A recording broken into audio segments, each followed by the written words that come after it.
ফুলসুরা ভাবি মদ খোর বাপের কাজ বলছিস, তোর বাপ তো সেই সকালবেলা বার হয়েছে, বাজারে গেছে, এখন ঘরে আসার নাম নেই। তোর একটা ছাগল ঘরে এক দরটা বাপের মুখে কোনোদিন ওগরাবে না, সবসময় আমার ওগরাতে হয়। কে রে, মা হয়েছে বলে সব করতে হবে। এইদিকে ঘর, এদিকে ঘর, সবসময় ইয়ার কি না বাইরে টোটো করে ঘুরতে রোদে ছাগল আমার কালো হয়ে গেছে। অন্তত রমজান মাসটা আমার ঠিক করে থাকতে দিস, একটা মাস চুপচাপ রোজাটা ভালো করে করতে দিস। তোরা তুই বাপ বেটা মিলে আমার জেলে খাস। ছাগলের বাপ গেছে সকালবেলা, এখনো আসার নাম নেই।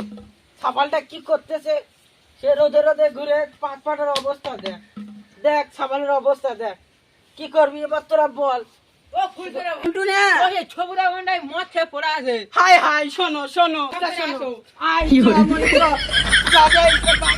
বাপের কি হলো রে বাবা, চ চ, হাই হাই, এই তো পড়ে আছে, এই দেখো ওঠে না, হাই হাই আমি হয়ে ওট কি কার সাথে খেয়েছো, হাই হাই রে ওট না, হাই হাই রে ওট ওট ওট ওট, ঘরে চল ঘরে চল, ভালো রে গেল, হাই হাই রে চল, এই দেখো ঘরে চলো গো, গেল দেখো, ওঠো না, এই দেখো ওঠো ওঠো, কি হলো ওঠো না, এর পানি নিয়ে আয়, পানি নিয়ে আয়, একটু পানি নিয়ে আয়, তোর আব্বার খাওয়ায়,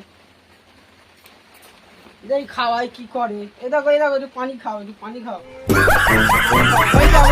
অবস্থা শোন, ও আল্লাহ কি করলো, হাই হাই যেন, দেখ তোর আব্বার কি হলো, দেখ তোর কাকার কে অন্তত ডেকে আন যা, এ দেখো